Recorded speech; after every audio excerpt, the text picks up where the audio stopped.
What you are about to see is a discussion video based on the information and knowledge of the current reaction done by ArchitectCobra. Theories and ideas said in this video may be 100% wrong and may be guesses. For those of you who are lore Lances and wish to ruin the show for ArchitectCobra for giving him information that you would only get from future episodes that he has not gotten to yet, then I suggest you turn this video off now. This is not the video for you.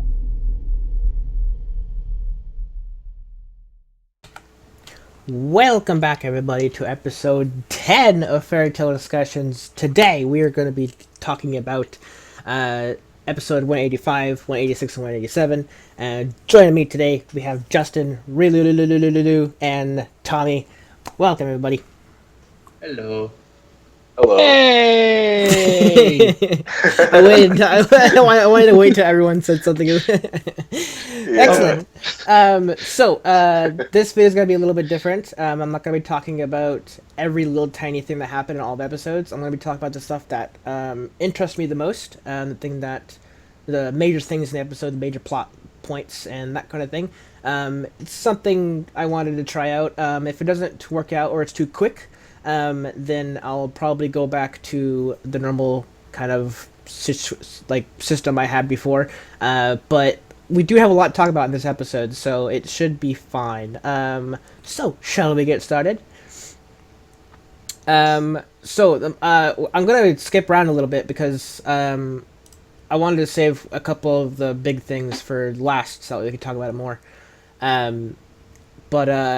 Let's kick it off right into Rogue versus Gajeel. That was an amazing fight up to the point where we saw, because of course he's still fighting. Rogue or Gajeel still having the upper hand versus Rogue like throughout the whole fight, pretty much.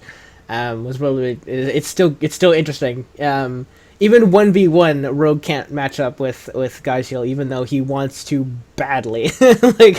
Rogue really badly wants to defeat Gajeel so much.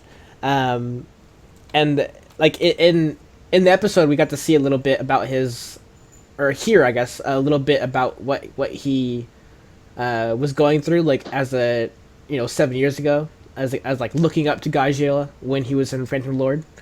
And then he joined Fairy Tale and he started to have like this kind of inner hatred for Gajeel, which I guess blossomed into what he is now.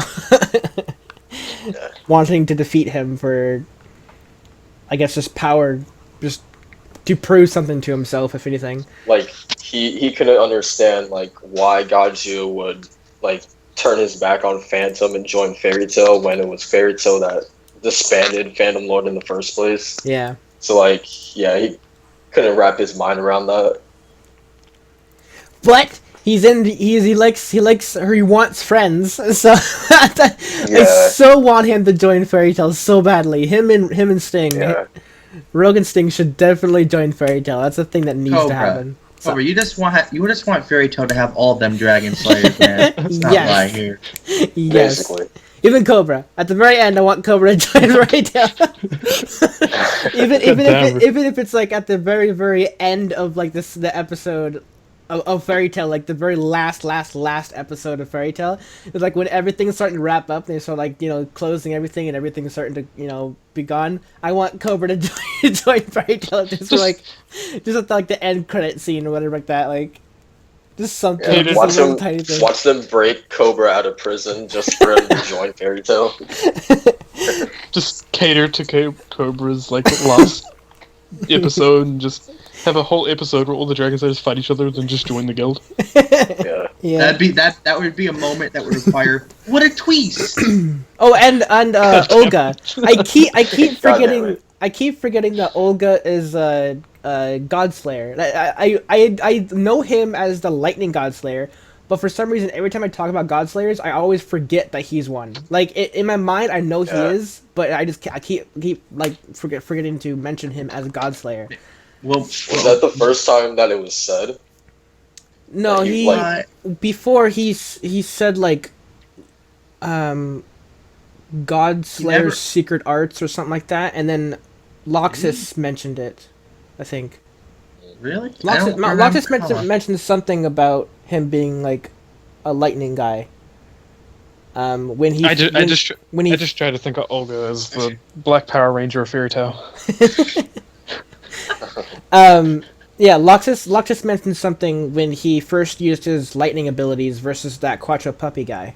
Okay. When he was going 1v1, in the tournament. When he it was like 5mm cannon or something like that, like the little tiny lightning like laser that he did, and That wrecks the guy in one hit.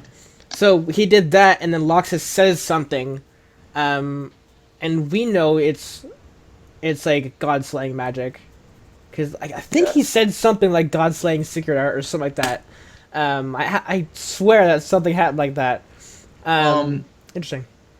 You know what I just realized? And I just realized it would have been such a good name for that move, considering ever since those matches, Quattro Puppies haven't really done anything. They've been losing everything. That name of that move should have been Godslayer Secret Art Fodderizing Cannon. Fodderizing Cannon. That would have been better. But yeah, I cannot wait to see what powers Gajeel has now. That now he's an Iron Shadow Dragon. Like, dude, I love the design of that. Yeah. It looks so cool. It looks amazing. His eyes glow blue. Now he's a complete contrast to not his eyes glow red. Yeah. He is. No, Also, Gray's gonna have to battle for the top spot. His shadow is iron. Legitly, the shadow coming off of him, it has like a glint to it like iron. Oh my god, I cannot wait to see what he can do with it. Like, just the combinations I can think of iron and shadow. Like, is the shadow itself going to turn into razor blades, like whatever the shadow touches, like cuts kind of thing, or is it like, I hope he could turn into shadow like Rogue can. That's got to happen at some point. Also, yeah, his eyes are like Rogue's when in shadow form. Yes, his skin too. His skin is full metal. It's not scales. We've seen before. It's like full on just hard metal, like all the way through his whole body, which is very interesting. And I wonder if that's just because it's Iron Shadow Dragon, powers or whatever. Because it makes sense because like the shadow itself is iron. So it makes sense that his like, because he has like the ability to put like the shell on him, like his scales. Before I thought that was like him activating the Dragon Force or whatever, like that kind of thing. But it was mentioned to me by Dark Wolf and many others in the comments that I was wrong. That was just like one of his abilities that he has to turn into like that shell of that he can do. Yeah. So it makes sense that he is doing that now, like using that Iron Shadow scale, body, hardened body, whatever. I cannot wait to see what happens. I love how his whole idea concept for that was, one, because he was in a tight spot, and for two, he's like, well, if the salamander can do it, so can I. Yeah. I was literally just thinking about that. Oh yeah. Yeah, he definitely wants to surpass Natsu at any given time. So when the moment arises, he just goes for it. He's like, "Yeah, let's do it." It's such a cool like combination too, because like it's so like unlikely. Like I feel like you don't really see that a lot in like anime, like iron and like shadow, and then like the same thing with fire and lightning. Yeah, like, they're just combinations that you don't really see a lot. if there was like a water dragon and an ice dragon, you could definitely see them like combining forces and stuff like that. But yeah, having two like totally different elements, like shadow and iron, like the two impossible likelies. Go ahead. Dude, I just remembered back from the Tenro Island arc, we had when Natsu used that first roar he did with the lightning and the fire, how freaking massive it was. Yeah. Oh man. that was Laxus's lightning though. That was like different than Dragon Slayer. The lightning. Well, no, the lightning he's still using is the only reason he's able to use lightning is still from that moment. I mean, yes, it was Laxus's lightning, but he got that power because he ended up eating it when Laxus gave it to him. It's the only time he's ever eaten lightning is that moment. Yeah, but like what I'm saying is like Laxus's power is like Yeah, I guess I know what you mean know, now. supercharged. You know, like it's lacrima power. It's all this different all these different. Yeah, and to be things, fair, terms, I think it was also said that at that current time that was like all of Laxus's magical power that he even had in him, and he had to replenish it eventually. But yeah, so that was basically like S-class power up right there. Mm-hmm. And he like willingly gave it to Natsu, so I think that's why it worked so well. Maybe because he willingly gave his magic to Natsu. Friendship powers confirmed emotions. It's basically two Dragon Slayers like power inside of Natsu. Like he has another Dragon Slayer's power inside of him. Would that be considered third generation? What Natsu did there at that moment? I'm not sure because because Lacrima and yeah. But that actually the thing that is different is Natsu didn't kill his dragon to gain the power. That's what Sting and Rogue did. That's what makes them third generation. That's what they said. They killed their dragons, or no, they raised and learned from their dragons. They killed their dragons for their power, and then they got Lacrima power. So they're third generation. That's what makes them third generation. So would Natsu be 2.5? Something like that, yeah. like almost there, yeah. But yeah, it's gonna be really cool to see what Gajeel can do with his newfound power. I'm thinking a lot of things of what could happen. Like I said, I hope he turns into Shadow because that'll be awesome. I hope his shadow, Gajeel's shadow, can like cut things. It looks like it would because it's made of iron. Yeah, I can't wait to see what happens. I was just thinking about this. If Lily was there during that fight, he probably would have died again.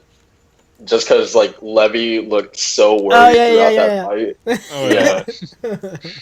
So he probably would have died again. I mean, we need like a counter to, like, how many times he's died, like, every episode. Go ahead, Justin. I was gonna say, like, obviously he's always concerned with what Gajeel doing and how he's doing, because I remember during the ending of the last series when Natsu pushed him down the minecart, he asked like 6 times during that fight. So is Gajeel coming back? Yeah. All right. So yeah, after, well, I should say not after, but next, a good thing to talk about was probably the Erza versus Kagura fight. So Minerva basically forced them to fight each other because she has Miliana, which later we find out that she's torturing Miliana while she's away, which is why. Well, let's think about it. Let's think of her valid reason. I got bored. Yeah. What a valid reason, right? That's so legit. Reason.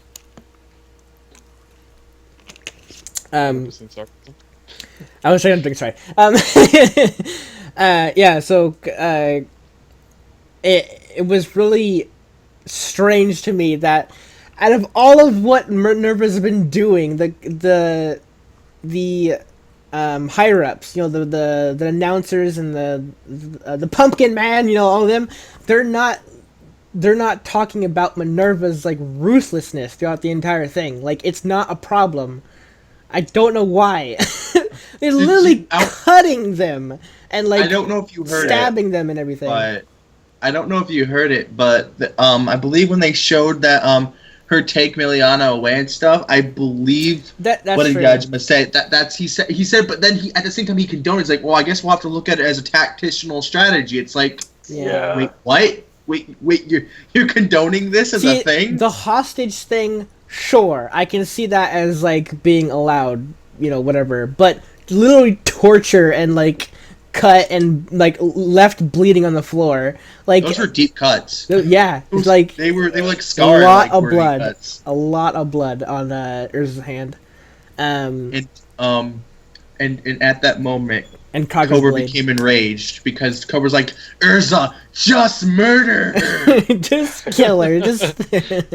It's like the funny thing is that like throughout most of the Grand Magic games is that like all the fights have been like I don't know, like hand to hand kind of, but then like Minerva just comes in and she literally stabs Kagura through like the stomach and with her like own the sword, refs are right? just like, Yeah, and they're okay. Yeah. They just let it slide. They're like, whatever. Yeah. Yeah, and my favorite part, because I remember, Cobra, you were saying something about this a couple of weeks back, or a week, I don't remember, it was a week ago or something, with the whole guild master getting hit through, and how we said there was still a hole in him. There was no hole from the sword where the sword went through, but there was blood on the sword. But Yeah, I didn't see I noticed that. where the sword went through. Lots of blood in the sword, and the wall apparently, like that like cliffhanger at the beginning of the first episode, where like she like draws her sword and then it cuts to like a pillar like with like a bunch of blood sprayed on it. That never happened. Foreshadowing. Like, I guess it was foreshadowing of Kagura's blood, probably. Maybe. Yeah, I don't know. It was like a great cliffhanger, but it didn't happen. I'm so glad it didn't end on that, like that episode. I'm so glad it didn't happen on that. Yeah. But yeah, so we found out that Kagura turns out to be Simon's little sister, which is very, very interesting, and it explains why she hates Jalal so much. And we also obviously discovered that the reason Kagura wasn't with them in the Tower of Heaven is because of Erza. Yeah. Hiding her in the little bin thing and then saying, "I'll find another spot." You didn't find another spot though, did you? Yeah. So yeah, she saves Kagura, little Kagura, before running off and getting caught herself. Yeah. It was. I found it weird. No, not weird, but I found it interesting that Simon and Erza never talked about being at the same like village before. Like this is the first time we've known that they were from the same village, which is interesting. And also like Erza's parents and stuff, like they died of course because they said they killed all the parents, but she never talks about her parents, Erza or Simon, like or Kagura. Like they never once talked about their parents at all, and that seems to be like a normal thing, like. That everyone normally talks about, like, you know, like, my parents died, I should avenge them, kind of thing. Erza, Kagura, Simon, they not once did they ever mention their parents. It's just weird. I don't know. It's a little tiny thing, but it's yeah. But yeah. So I'm just reading through my notes to make sure I don't forget anything. Yeah. So Kagura was about to give up to Erza to give her the points. And then that's when Minerva came in and stabbed her right before she finished her sentence. That is a classical term of kill steal. It is. Or in this case, point steal. It is. And as I thought, Kagura was the team lead, so she got 5 points there. And then 1 more point for torturing Liliana to the brink of death. For torturing her. Yeah, pretty much. You know, I got bored. Yeah. And by the way, I love as one, you know how it's no longer a 3-way match anymore, now it's like a 1v1 match. I love how the 3-way match ends in that category, but then we get a 3-way match starting somewhere else. Yeah, with Olga, Laxus, and Jura. Yeah. That's gonna be a cool fight too. Yeah. And I hope Olga doesn't pull anything like Minerva does, and like starts like doing things to hurt Fairy Tail even more so than fighting just fighting Laxus. Like what I mean is like I hope Olga doesn't use his lightning somehow to like hurt the other members of Fairy Tail in the games, like in the town, as like a ploy to like distract Laxus or something like that, while fighting, you know, Laxus and Jura at the same time, kind of thing. Yeah, I don't know, but I feel like that fight, though, you know, the 1v1 Jura, Laxus, and Olga, I'm pretty sure that's gonna be a pretty honored fight, especially with Jura there. Jura's gonna probably hold it to honor, you know, like. So, but same with Laxus. Laxus isn't gonna like do anything bad that we know of. I guess. I guess he could do something, but yeah, it's gonna be a pretty interesting fight to see for sure. Just the power between all of them. I can definitely see the cool thing about Laxus is he can teleport with his lightning. So I wonder if Olga could do the same thing. Maybe. That's a good point. I mean, since lightning travels so fast, and he's a lightning god slayer, and then Laxus is a lightning dragon slayer. Because I'm wondering if he shares the ability to be able to move with the lightning itself. Because all the Dragon Slayers seem to have like a trait with their ability. So like, with Wendy, she could heal. She's like support magic and everything. And then with Shelia, she's like the Wind God Slayer. So she has more of an upgraded version of that trait of support magic. So she can heal herself. With I can't remember his name, but the Fire God Slayer, the Nazi fought, he was able to eat any fire no matter what, even his own fire, I think, right? Or something like that. Is it? I think it's no. I don't think he ate his own fire. No, I don't think he could eat any fire that wasn't his own. Right. Yeah. Whereas He ate Natsu's, yeah. But yeah, what I'm saying is it's like the God Slayers seem to have like an increased trait for that that type. It's God Slayers. Dragons are strong, but let's be real. God's fun. So what? But not to prove that's a false fact. Yeah, right. Not through the flames of emotion. So what do you think Laxus's trait is? Is it teleport? Like his special thing that he does. I mean, the only trait as a lightning not God Slayer, but lightning Dragon Slayer. Well, in terms of how we've seen him, the only thing I could think of, Laxus' trait is just to be a badass. I mean, I don't really know his specific trait. I mean, I know he moves with lightning. I know he came down during the Tenro Island arc with the lightning bolt and he appeared right in the middle of the ship. Versus his dad as well. His dad and Raventail. He moved at lightning speed as lightning. Yeah, he jumped around with lightning and then got right up to somebody right before punching them in the face, some of that. So he can definitely travel with his lightning. What I'm saying is, whatever Laxus's trait is, I'm sure Olga has that exact same trait and he can use it a lot better than Laxus. So I'm worried that Laxus might lose or something because he's fighting Jura plus Olga. So I mean, I don't know. Yeah. It's gonna be an interesting fight for sure. Well, I mean, you say it like that, but let's be fair. They both Laxus and Olga have something to worry about because they can't really be concerned about each other anymore. Now they have to be concerned about the wizard saint walking right up to them like it's it's casual business. Oh, I was wondering if I'd find any capable warriors. Yeah. Also, I love right before they fought Olga and Laxus, or not fought, but standoff. I loved how they were testing their abilities on each other. Olga shot lightning past Laxus to destroy a little tiny crumble half of a building kind of thing, and then Laxus did the same thing and destroyed a whole city block behind Olga. Just this massive lightning strike, just decimating a couple blocks of buildings behind Olga, and that was really funny. It was a show of power.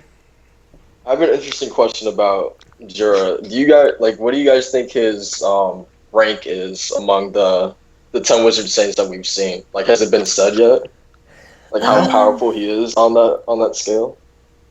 I mean, we don't know much about many of the wizard saints. I think we've only met a few of them, or maybe one. I'm not sure. I don't remember. I kind of figured he was towards the bottom, 10, whatever, or 9, something like that. But I could be. I don't know. Well, I mean, at the same time, when he knew just based off Mystican's power when he fought him in the games that he knew it was Jalal, he was confident that he could still take him. It's I've been wanting to fight you.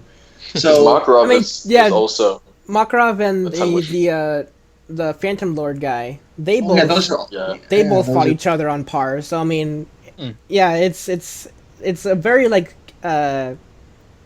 kind of a vague ranking. I feel like there are no ranks. You're just part of the 10. you're just one of the 10. If you're a 10 wizard saint, you're GG, RIP. Everybody else, good. The one thing we do have to remember though is what was her name from Lamia Scaled, the Guild Master. Oh, I don't think what they called her. Did they? I don't remember. We'll just call the old hag. But remember, okay. she mentioned that the top 4 wizard saints were way above the rest. She mentioned that. I can't remember what episode it was now. I don't remember that. Oh, it was back in 173, 172. By the way, going back to the Laxus, Olga, and Jura thing. Yeah.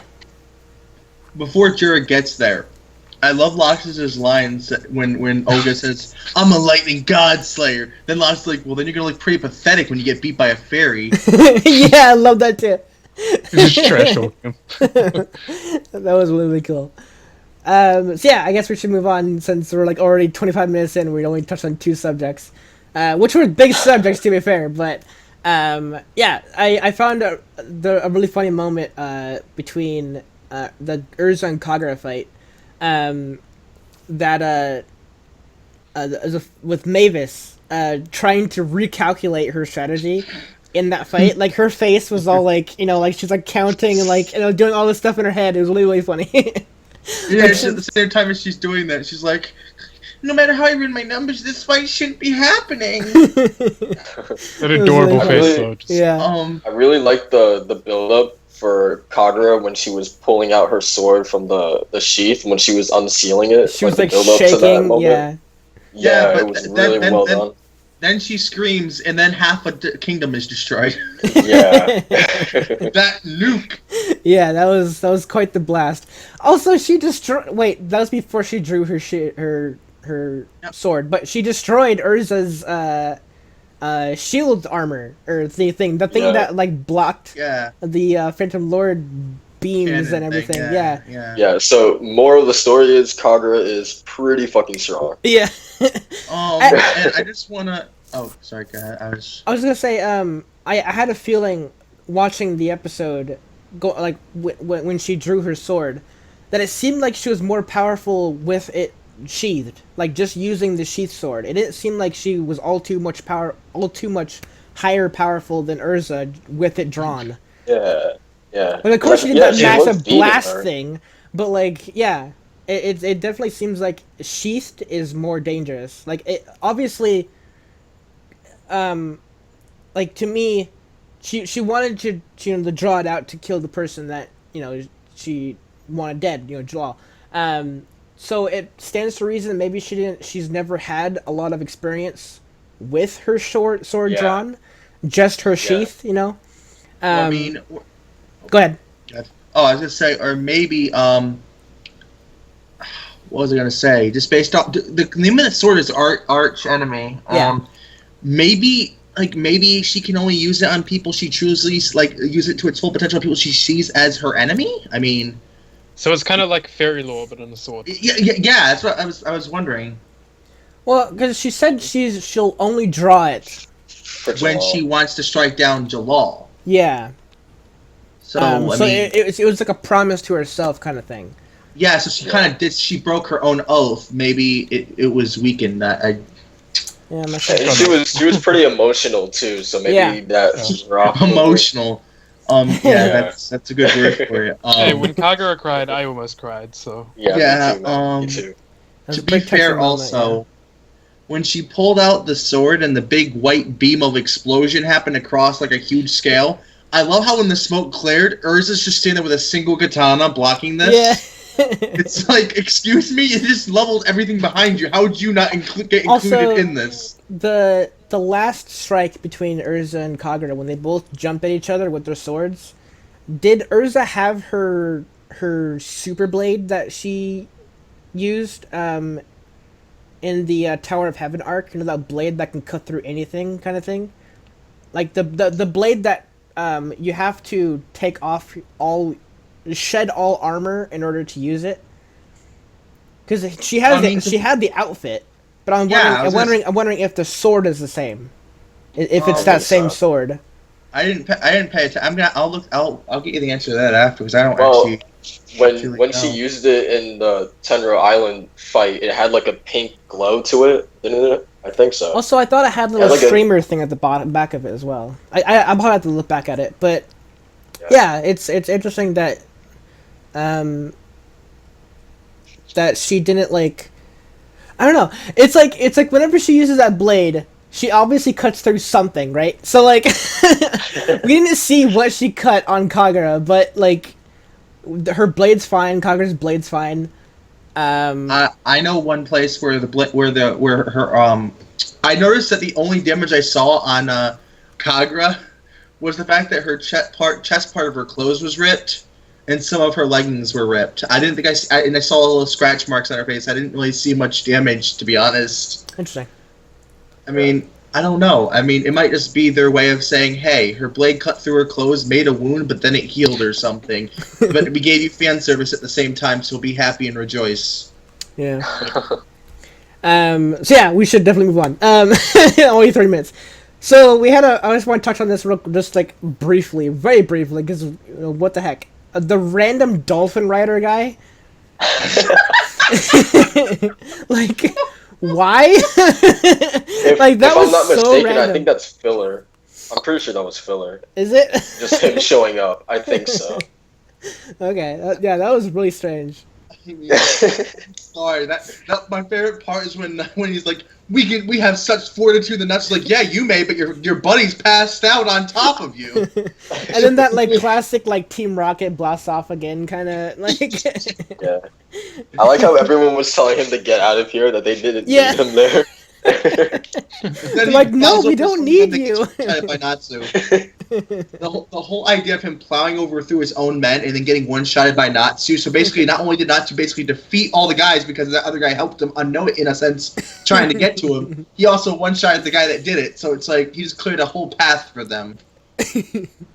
Also, did the guards say he had like a dolphin fetish or something like that too as well? I can't remember what they said. What, did they? I didn't hear. They were like talking crap about him because they didn't want him there, and they said something about a dolphin lover or a dolphin like fetish or something like that. Like, we don't need you and your dolphin fetish or something like that. I think it was like, oh no, not the dolphin lover. Yeah, something like that. Yeah. But yeah, it was a very weird character. Like, like, did he? Go ahead. Oh. No, because mine was going to move off this topic, so you guys keep going. I forgot my thing was off topic. I was going to say that, is he a human and he just stuck himself inside of a dolphin's I have no blowhole, idea. or? No idea. Yeah. It's pretty messed up if you think about it like that, though. That's pretty creepy. Yeah, he's not writing it. He's not like, the dolphin isn't like part of him kind of thing. He's literally just in the dolphin. So I don't know. I have no idea. I don't want to know what happened to make that. Yeah. Poor dolphin. So I just... Poor dolphin. But hey, he wants his ball. Like his little like toy ball thing that. Oh, what's twist? Like a carrot on a stick kind of thing. So I just want to point out, completely moving from this topic before I die. Now, Cobra, did you count how many times they showed us the dragon future scene this episode, these set of episodes, and reiterated and Lucy reiterated the exact same. I shit you not, and I quote. She said the exact same lines as the princess did at the ending of the previous episode. When it cut into the next episode, Lucy said the exact same lines to Fairy Tale to not only inform the guild, but also a way to let the audience know, in case they think we're stupid, that, yes, this is exactly what was said, and we're going to tell you again so you remember. Yeah. That dragon scene's been going out through this entire arc, that dragon scene. Just with all we did this episode is add an addition of what exactly a little more details, but still not tell us anything new. And at the same time, they just said it in a different way. Yeah. It's like by the time this ends, they're going to have told us in 50 different ways that 10,000 dragons attack us. I think they showed Natsu's death too. Yeah, they showed Natsu's arm dwindling. I don't know if Cobra, you noticed that. They showed him that. Well, I didn't notice it as Natsu, but it makes sense that it was Natsu. They were the only two alive at the time when fighting the dragons, and Lucy was the one who said Natsu don't, and then So yeah. I at the time, I guess I suspected it as one of the other Fairy Tale members. But like I said, it does make sense that it was Natsu. Well, actually, when she woke up and saw the body, she even said, "No, Natsu." I don't know if you heard her say that. She said, "No, Natsu." She said it awfully calmly, though, which makes me think Lucy. Give a little more emotion into that. No, Natsu thing, please. So we did learn about the Eclipse, but we'll talk about that last. I guess we'll talk about it now. It's fine. The Eclipse 2, we know what its purpose is now. It's to unleash the stored energy of the gate to create a blast equal to the Etherion blast that the council has, which the Colonel exclaims, "Enough to destroy a nation." So it's like they know the dragons are coming, and again, we have no idea why the dragons are coming. All that, like, who knows? But they know they're coming, and they're going to use the gate to destroy the dragons with the Eclipse 2, like unleashing the power within kind of thing. So they're basically going to sacrifice their ability to go back in time to destroy the current threat, So the dragons right now. if you think about it, what it sounds like is sacrificing the past to prevent the despair of and save the present to prevent the horrible future. I mean, Yeah, that's basically what you get. What they're sacrificing is the past in a sense. Yeah. To protect the present and stop the horrible future. well, like Make it so sacrificing they have a future. their opportunity to go back in the past to defeat Zeref. But at the same time, like, this is what I was saying before, like, changing Yeah, the past, the this past is screw things up exactly anyway. what's going to happen anyways, like, in the future, when you go back in time, change the past, because the dragons are still going to be there. They're still going to be, like, a major threat to, like, humanity if they kill Zeref. If they somehow kill Zeref. Like, he's supposed to be, like, this all-powerful being, so I doubt, like, anybody going back in time is going to be able to kill him, but... I can just imagine that. And when they came back, they see all the dragons, and then there's this one king dragon that's just chilling there saying, "Oh my, what a twist!" And then he nukes him like. Jeez. God damn it. So yeah, they the blast will be used only if Lucy's like premonition to the princess comes true about the end of the games, which I believe I wrote it in my notes here, but I don't think it's 100% accurate. But the premonition was something no one would expect, right? Something like that. Yeah. From like the Yes. like at the very end of the games, like something would happen that no one would expect. Something like that. Something along those lines. It was like one of the guilds will win in like an unexpected way or something like that, I think. Right. Yeah. Yeah, in a way that no one would expect, that no one could see happening. But before we jump to that, I just want to ask you one thing, Cobra.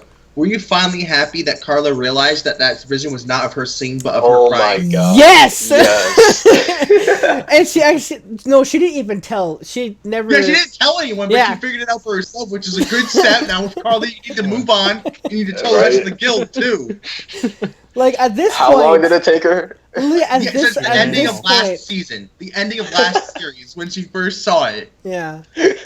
And we're going on like episode 13 next time, but she just finished it out within the first 12 episodes And she said of the it. second series. She said it maybe like 3 or 4 times that it's Lucy crying, and like the kingdom being destroyed and everything, and the White Knight, that sort of thing. Like those sort of Yeah, the whole thing was that premonitions. she thought she was singing, which is why it was stupid half Yeah. the time. It's like, oh man, it's kind of But funny. like, yeah, But then when she still has not told the fairy tale anything about her, like her premonition future things. Only She even said it out loud too. she And like she now told, she was right next to her. yeah yeah, yeah. my vision be true. Not just casually doesn't care and says, "Hey, should we tell Fairy Tale we got second Lucy or something like that?" It's like, not to pay attention, man. We need you to listen now. Another thing is, she did tell shoot, what's her name? I'm trying Wasn't to it- remember her name. The healer, or Yeah. was it Poria Lucica or something like that? Poor or- Lucica, there we go. She told her, right? Something like that. She told her that she had a premonition. Well, she actually called it a nightmare, but she said it, but she doesn't know if it was a premonition or a nightmare because remember she was sleeping when I think she had, or something like that, or something like. I remember it being because that's when she told her to not worry about it or something, or keep like it was weird. Yeah. Point is, my whole moral of the story for this set of episodes is thank you for Carla for realizing she wasn't singing. Now move on to step 2 and tell the rest of the guild. That's all we need, and we will reiterate you back to where you were in the status because you fell lower and lower every episode. You said she was singing. When it comes to her like visions, for some reason she doesn't trust them, even though she knows she's like Well, it's her because she was visions come was- true. Wasn't this explained during the Edalus arc though that her visions were like because her mother had them or something, Yeah. and she's not exactly happy with her mother either. So maybe she literally resents the power too. I don't know. She doesn't trust it. So But maybe she resents the power itself. She embraced it with Lizana and Wendy at the guild hall afterwards. It's Wendy though. I mean, we don't question Exceed's love for their Dragon Slayer. I mean, come on, let's be real here. But like she was like testing out her Carla was testing out her ability with Lizana and Wendy at the guild hall. So it seems like she's like at that time she was okay with it. Being selective is annoying. Yeah. Being selective. She's believing ones that aren't a big deal, but then she doesn't believe ones that literally spell the end of the world. Can you please tell everyone what the fuck? Like that's, I swear to God, like that's.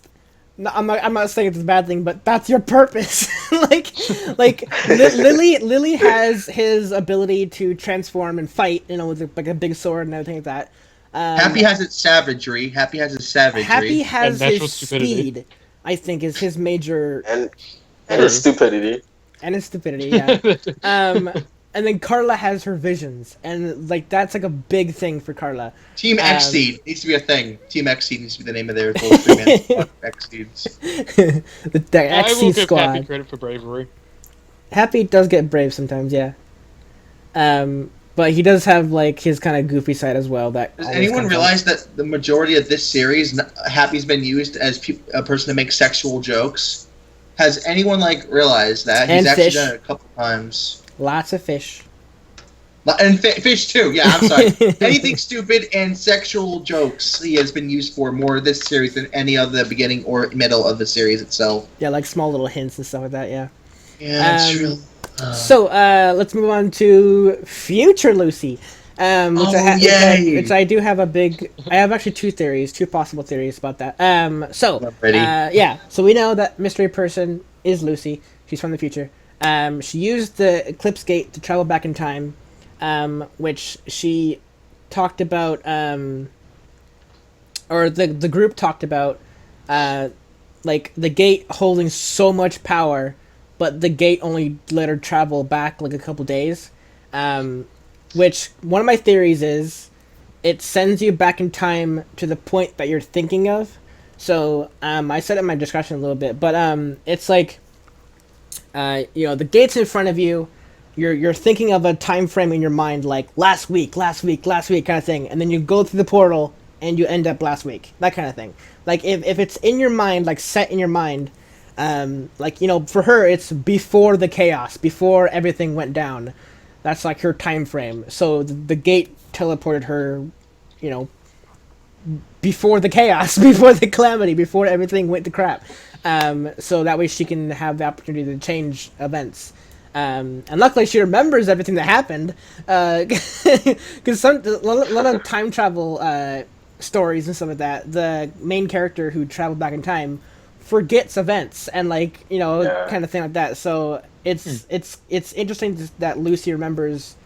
Well, I mean, to be fair, the end of the games, that's a big event in itself. So I mean, it's not hard to believe, but she has to have known a lot about the world and everything in those days that she's lived through already, like the guard patrolling, that kind of thing, like what she was talking about. Like she had to she knew that she got to get captured again, because they were close to the gate, I guess again, and the gate kind of sucked up the power, so they got captured again.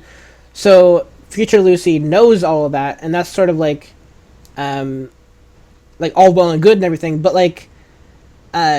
it seems like she knows a lot more than she's telling, and she knows stuff that's gonna happen. Well, I mean, she knows what's gonna happen next course, but I mean, little things is starting to kind of add up to what her knowledge is, and it seems a little bit OP in a way. She's like, well, I mean, she didn't know the guards were there, when they walked into that one room. Yeah, but then again, do we really need to be concerned with guards that are fodderized by Natsu and Leo? I mean, Loki, let's be real. I mean, they didn't exactly put up a fight either, so. But yeah, she didn't know about it, but yeah, they don't pose a threat. It stands to reason she knows everything that that she went through, in her her future. So it's it makes sense that she doesn't know about the guards there because she was never there until after the fact or whatever. She said she was exploring the castle to learn the layout, so that way when she comes back, she can do stuff there. That's what she was saying when they were running.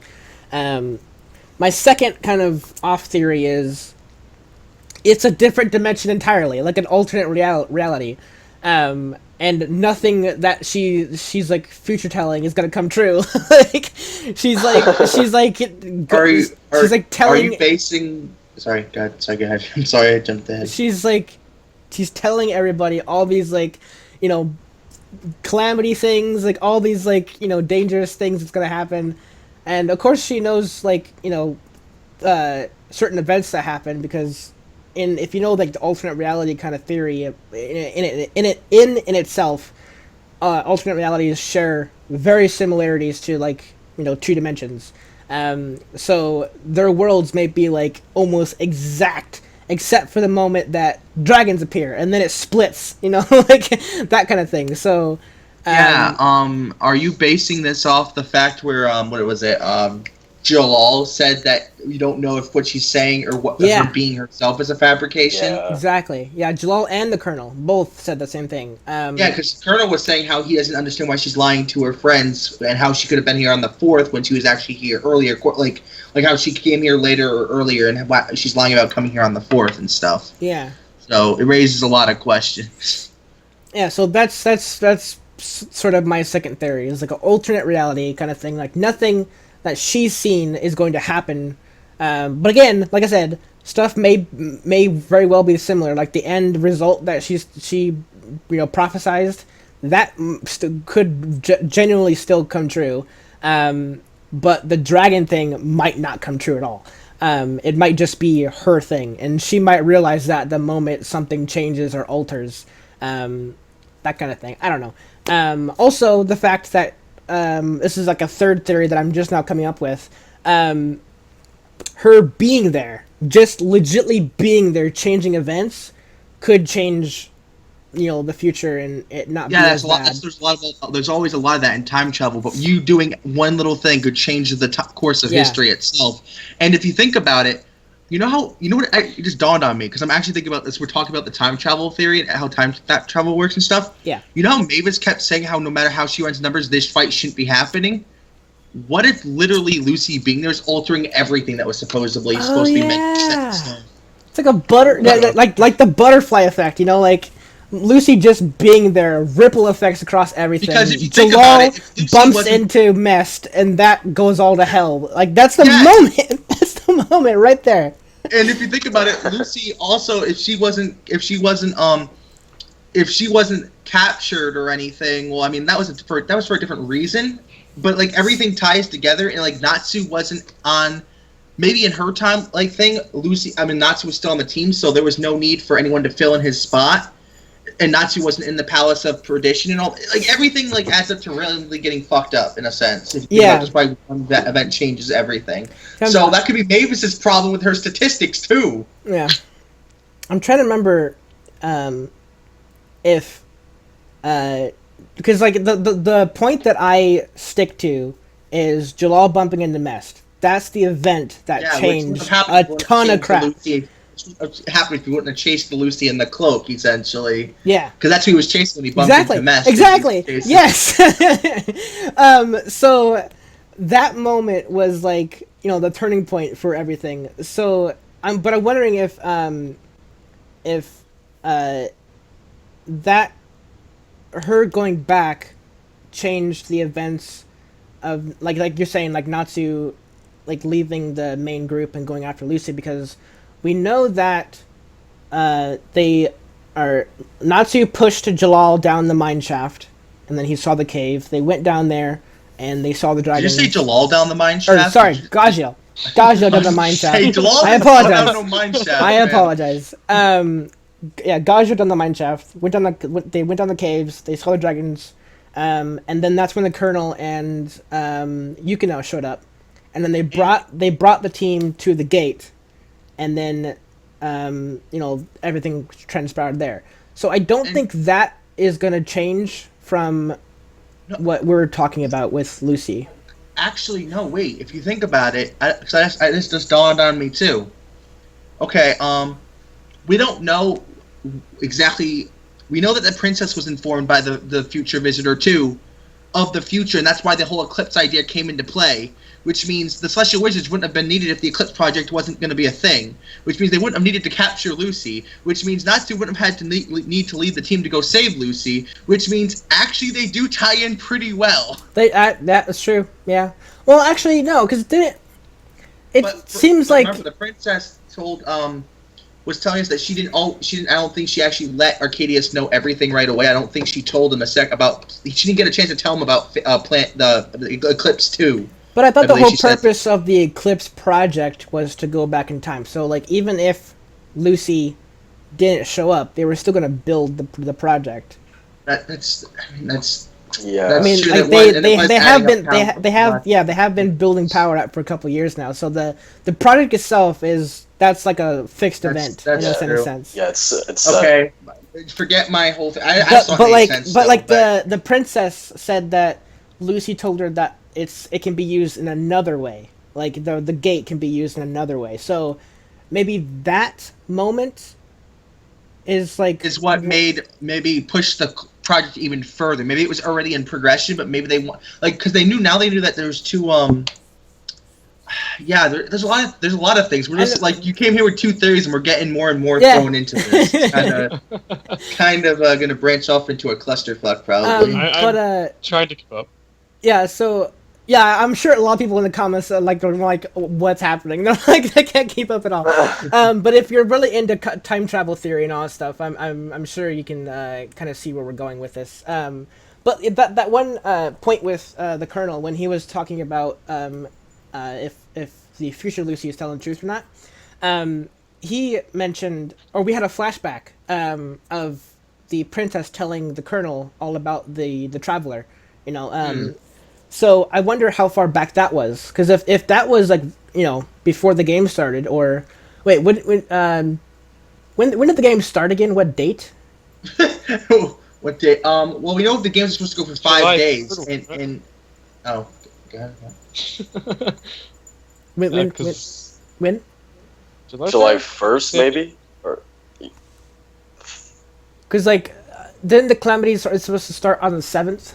So it's and the games. This is supposed to be the last day of the games right now. This is supposed to be the last day of the games that we're on right now. So it's supposed to be 6 days. So okay, so yeah, it makes sense.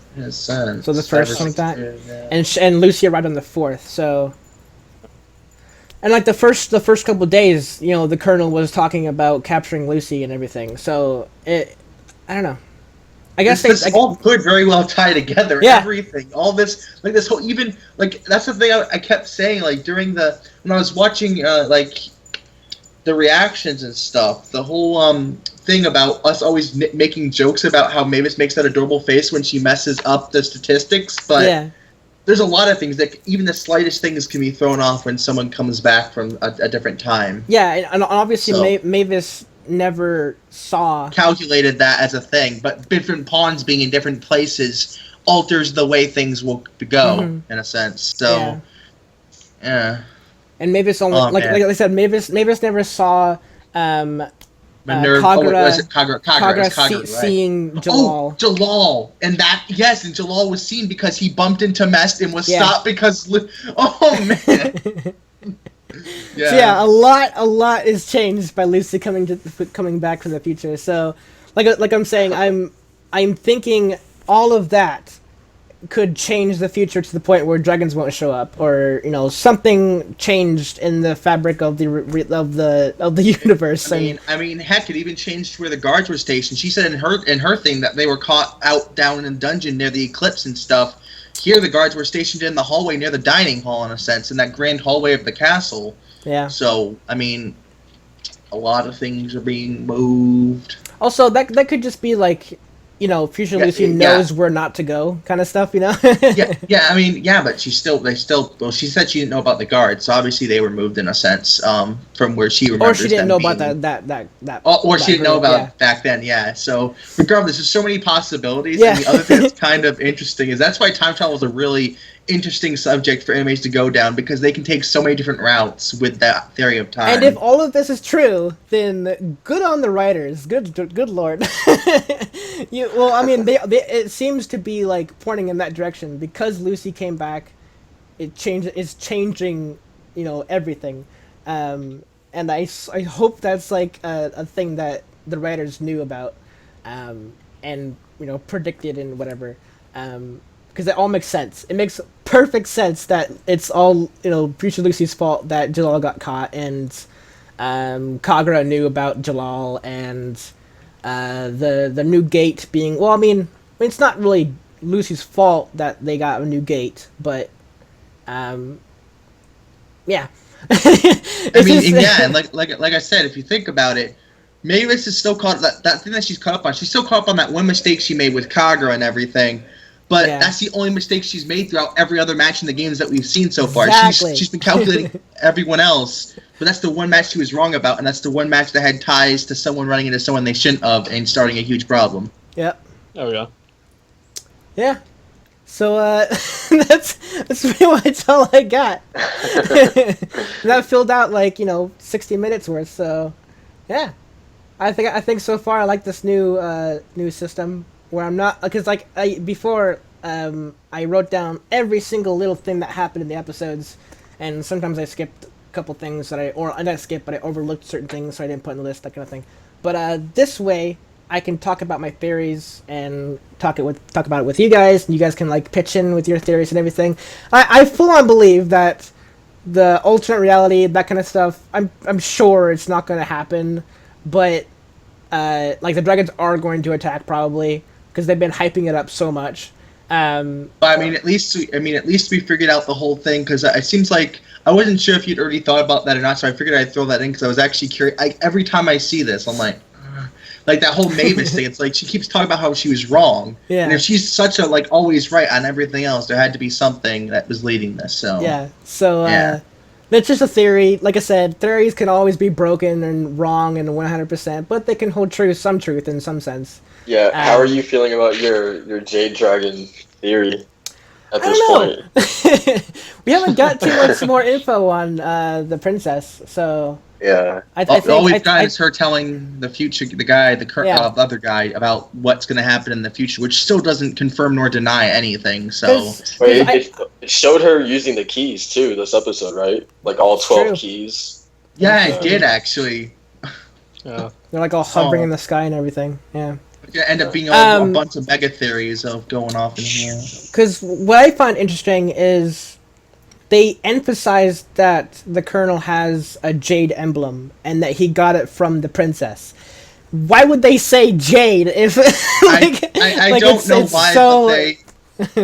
But to make sure we didn't forget, they also have Happy walking in the dungeon hallway, and then he mentions that stuff too. He's like, "Hey, has anyone wondered how many times Jade's been said around here? Exactly. Yeah. This guy has Jade. This guy has Jane, and all this other stuff." Did we talk about last discussion the fact that Arcadius literally walked through lava? Did we talk about Well, that? that was Oh, we that don't was question. that was the gem though, right? That was his necklace, the jade. Oh, yeah, they necklace. did say that Jade, the Loki, necklace. Loki was, said. Yeah, Loki said it had protective qualities. He said something's fishy about the this princess emblem. or gave it something to like him. Yeah. The princess gave it. To I'll him. let it slide. I'll let it slide. that. I mean, his clothes are ripped up, but yeah, I'm sure. His clothes should be melted, regardless of his Yeah. legs. If his legs have protection, Yeah, his- yeah, that's fine. But his clothes should be melted. Yeah, his skin should be melted. Yeah. Yeah. So I think it's a great place to stop this discussion. Like I said, it's 60 minutes. Well, we're coming up on 60 minutes, so it's a pretty long discussion on certain theories and stuff I had, and full discussions on certain major events and stuff like that. So yeah. Anything else you guys want to add? Anything else you guys wanted to point out in these last 3 episodes? You found that you guys found it interesting. Smashing. Well, I'm just. Things definitely took a drastic twist to the story. Are you making that a thing or something? I might. Yeah. I 'Cause may. you're starting to do that often, like really. Go ahead. I just have to say, R.I.P. Oh. Dolphin. We Yeah. hardly knew you. That We reminds me don't of one want to time know though. you, though. We don't want to know you, Dolphin guy. Dolphin guy X Ichia. Yeah. Yes, No. hashtag best character in Fairy Tale 2016. Justin said it. You guys heard me. I said it. Christ. I was trying to think of anything else that were so minor that I noticed but I didn't talk about. I mean, there's a couple fan service moments with Erza, on the floor, that kind of thing. I mean, let me just Yeah. say on the floor. Well, I mean, a little bit here and there isn't bad. It's when it gets Yeah. blatantly stupid that it's kind of like, why? Was it this Yeah. episode? Was it this group of episodes, the last episode, where Loki was staring at Lucy's chest as it's bouncing, like I think that? that was last. That was I don't last. Yeah, That was last. last. Okay. Yeah. But let's be real. Loki makes a lot of stupid comments. Just like this episode, he's like, "Don't worry, there's enough of love for me to go around to both Lucy's." Like, shut the Also, fuck up. he wanted to carry her too. He's like, "Hey, you want to switch?" Yeah. You don't want to switch, Bob? Want to switch injured? That was funny too. Yeah, so thank you guys so much for joining me. Thank you, Justin, Relu, and Tommy for joining me as well. Hopefully we can get you guys in for the next group of videos this Friday, which will be 88, 89, and 90. And Darko says that 188, 189, 190. Yeah. I'm OCD. Yeah. Darko says it's a great 3-episode group again. It's like one of those things that match up really well. So that's what he says. So yeah, it'll be interesting to find out what happens next, and definitely like I said, with Rogue and Gajeel still has to fight. Erza and Minerva still have to fight. Olga, Laxus, Olga, and Jura still have to fight. Wendy, or not Wendy. Jubia Jubia and Shelia. Shelia. Who else is Have to alive? fight. Shoot. Well, technically, isn't it also going to be Gray Gray versus and Leon Leon. too, since they're there too with Right. Jubia? Yeah. Right. So we have so many fights going on. Man, that's gonna be. I don't think they're gonna close all those in that 3-episode gap. To be honest. We'll have to wait and see. Yeah, definitely. I hope they have like this episode. They had like one episode dedicated to just Erza and Kagura. So I hope they have that kind of stuff. Like the Olga, Laxus, and Jura fight. I hope that's one episode because that's gonna be an epic fight nonetheless. The Erza and We still don't know where Minerva- Sting is either. We still Also don't know Sting, where he is on the yes. map. Yes. true. Him. He's just kind of sitting, same place. Just chilling. He's been Just sitting chilling. in the Just same place. doing just his on own that, anger. on that little kind of step thing. Yeah. Yeah. No one cares. The locker room cameras can't find him. Isn't that kind of against the rules? Should that be technically illegal in the games to be hidden out of the camera's view? Because couldn't you do anything work? That's exactly what Minerva's doing, right? Like Minerva's teleporting to like Sure. other dimensions and like like weird crap with portals. Just So chilling. Kitty Other torture than- technique number 62. yeah, so I mean that's exactly what Minerva's doing. So I mean it's not against the rules if Minerva's if they're okay with Minerva doing it. Yeah. So yeah. And Sting's not been doing anything. He's just chilling. He's just sitting. Yeah. Thank you guys so much for joining me. Tune in Friday. Hopefully we do it Friday or this weekend at least. To talk about the next group of episodes. Hope you guys like the new system. Like I said, I like it more because I can talk more about the major events and not a lot about the little things. I don't know. Just for me, it's a little bit better. Yeah. Thank you so much for watching. I just keep saying that. Yeah. We'll see you next episode. See ya. Adios.